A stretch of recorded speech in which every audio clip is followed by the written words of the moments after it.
TV because I was always in the race car.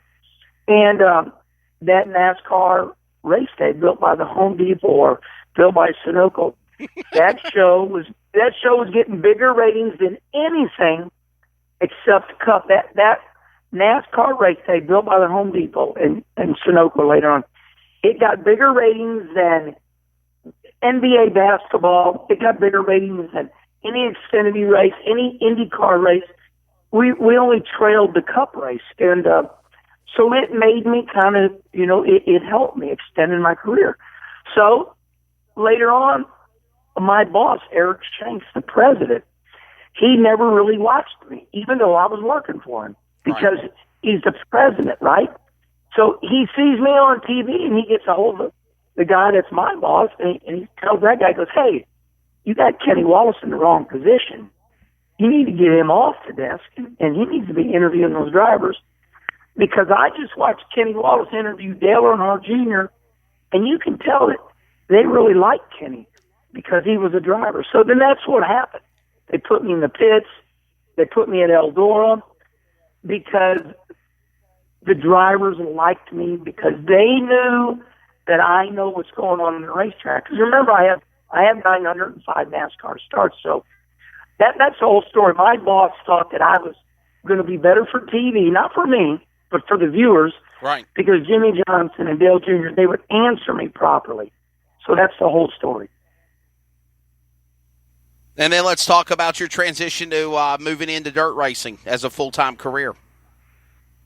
Well, that's pretty simple. I would fly with Kenny Schrader. And, first of all, my dad raced dirt. My brother Mike was incredible at dirt. And, Mike raced Bloomquist and Moyer and Purvis, all those guys, back in the 70s and 80s. And me and Rusty, we took off and went NASCAR. I became a crew chief in 84, and Rusty started running Cup. But I had never run any dirt, ever. Any type of dirt like you see now. So I would fly with Schrader, and of course, Kenny Schrader, great dirt racer. And I said, Schrader, teach me how to run dirt. And I'd say, Schrader, teach me how to run dirt. And the third time, I said, Schrader, teach me how to run dirt. And he finally said, all right, why do you learn how to run dirt? And I said, because A.J. Foyt and Mary Andretti ran dirt. He said, all right. So that was it. And the thing about me is I tell everybody, I say, look, it goes back to taking yourself too serious. I said, there's going to be a form of embarrassment here because I've never done it before. So I had to go through all that where people made fun of me.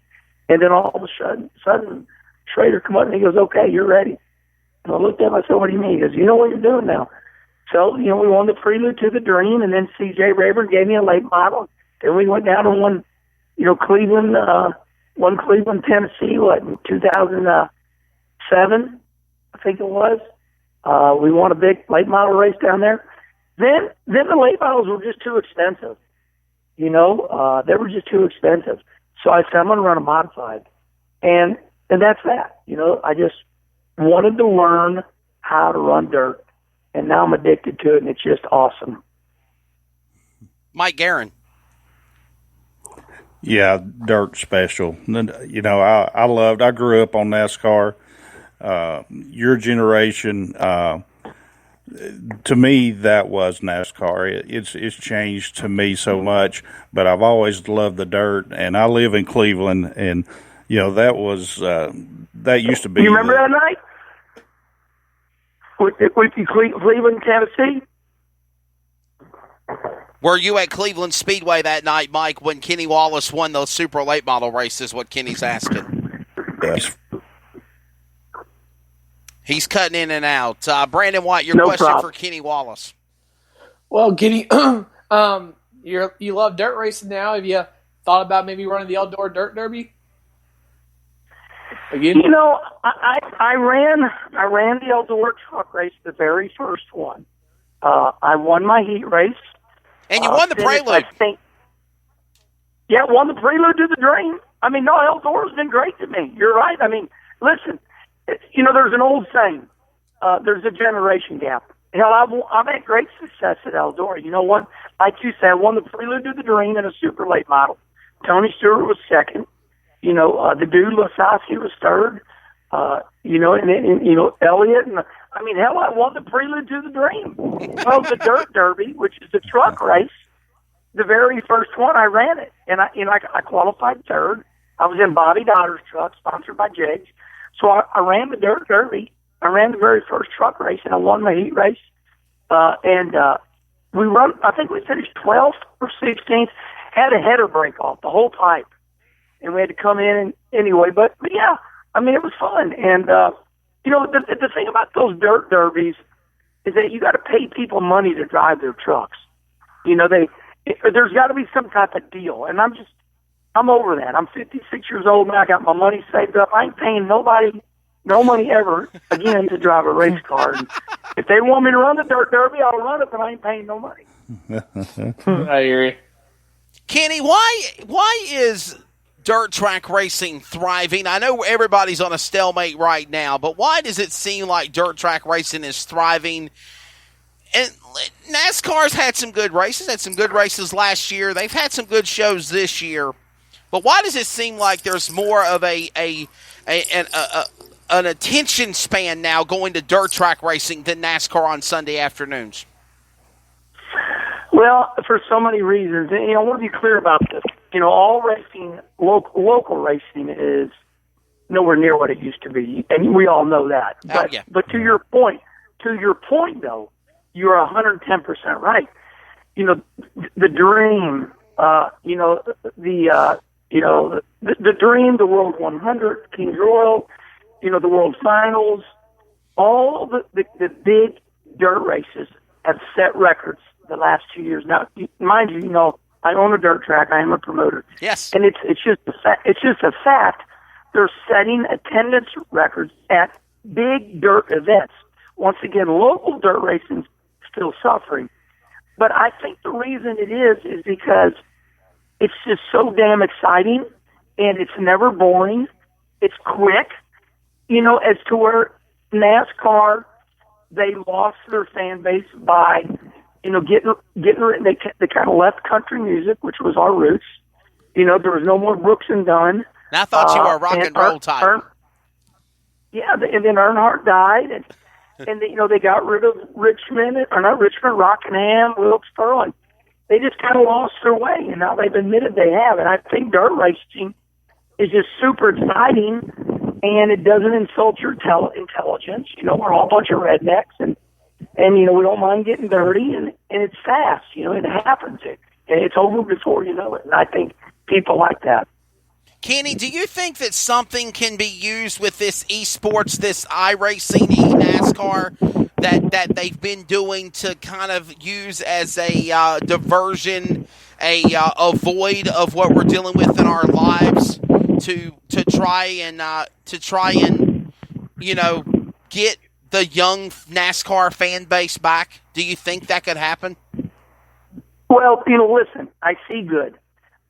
Logan Seavey won, a couple of nights ago. I think where did they run at on the iRacing? I think he won at Knoxville. At Knoxville. Yeah. And he said something that I like.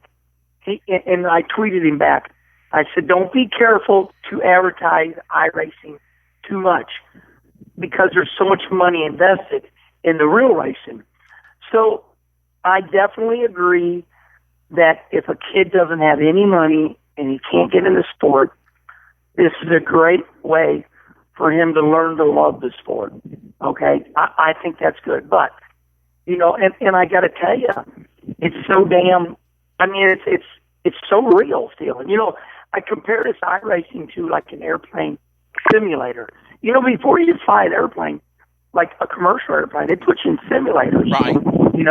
They really do. So, it really is just a good way to learn to love the sport, and I agree with that. However, I think it can be taken too far, and I do think there's a fine line to walk. It's good, yes, it's good, but like Logan, if you go to Logan Seavey's Twitter account, he said something that really woke me up. He said, look what has happened to me the last 5 nights. He won 1,000 at a World Outlaw race. On his computer, he won $1,000. then a couple nights later he won $1,000 again. That's right. And hell, that's more money than you can make running a late model all day long at your local short track. You go to your local short track, they pay $1,500 to win for your 20-lap feature, and hell, you got $500 in getting there. You know, so it's crazy to think that they're paying more money to win sitting in your damn pajamas in your house on a computer. So you know, it's all good. Just be careful that we don't make it real. I agree. How special is it, Kenny Wallace, to go back home to St. Louis, and in addition to that, racing at the Dome and winning at the Gateway Dirt Nationals in 2018? Well, moving back to St. Louis was a dream of mine, and my wife bid for it. She said okay. She never argued with me about it. I think we left here at such a young age. You know, we moved down there like at 18 years old. Me and Kim, we had moved to North Carolina when I was like 18. We were boyfriend and girlfriend, and then we moved back to start my racing career. So, you know, it's kind of weird. And then I traveled so much with Rusty, and, you know, I only really lived here 16 years. And the reason I wanted to come back to St. Louis is because the only time I was ever here was, you know, like for school. But I always liked St. Louis, but you know, it was just an opportunity now to, you know, hey, I saved my money, my career's done. Not done, but, you know, my professional career's done. And, you know, I kind of called it all at the same shot. I said, okay, I'm done with TV, and we're moving back to St. Louis. And I'm having the best time of my life. I really had to find myself last year. I'm like, holy shit, I can do what I want to do. This is weird. You know? So It is. I mean, listen, you know, Kelly Arbor always said it best to me. He says, Herman, there's always somebody bigger than you. And he's right. Just when you think you're in charge of your life, like this coronavirus, you're not. Government says stay home, they're stay home. So, but, you know, it is a change for me to, you know, not work for the man anymore and not have a boss. And I mean, I have responsibilities. You know, I have great sponsors. But, you know, that's fun. You know, I'm selling product like, you know, UNLH, the university, and JEGS, and all my friends. So I'm living a dream life right now. I'm running my dirt car as much as I can. I'm making a lot of appearances. I got 4 wonderful grandbabies. Still love my wife more than I ever did. And so St. Louis and dirt racing, and it's just a good time for me. Brandon White, final question for Herminator Kenny Wallace on Red Clay Life and Full Throttle on CRN podcast. Many of the best drivers on pavement and on dirt. So in that time, who would you say is the toughest driver you've ever gone up against? Oh, man, I've raced them all. I truly have. I would say there's no doubt about it. It was Earnhardt. Earnhardt and a guy named Mike Eddy. They reminded me that, you know, Mike Eddy was a 5-time ASA champion and Dale Earnhardt Sr. They were both, when I looked in my mirror, they might as well have been driving the same damn car. You're like, you know what? I'm just going to move out of the way because they're going to knock me out of the way. So, you know what I mean? So, you know, what happened in NASCAR is, you know, there would be times in my career, not many times, but there would be times I would be in front of Earnhardt because he would qualify bad all the time. And, you know, you'd look up in your mirror and you could see him coming, boy. You're like, oh, shit, here he comes. You know, he taught us all so many lessons. You know, boy, listen, I'm going to follow you for one. I'm going to follow you a half a track. And if you don't move, I'm going to move you out of the way. So, yeah, it was definitely Dale Earnhardt Sr. Mike Aaron, final question for Kenny Wallace. Wow, how do you pick a final question? I could sit and talk to you all night, Kenny. I've got the privilege of my life. I'm like you. I'm a little bit younger, 51, but I'm living a dream. I'm working at the dirt track on the weekends, and I'm talking on the radio too. My passions, and in the last couple of years, I got to meet DW in a Cracker Barrel outside of Nashville, cool. Tennessee, and Schrader was with us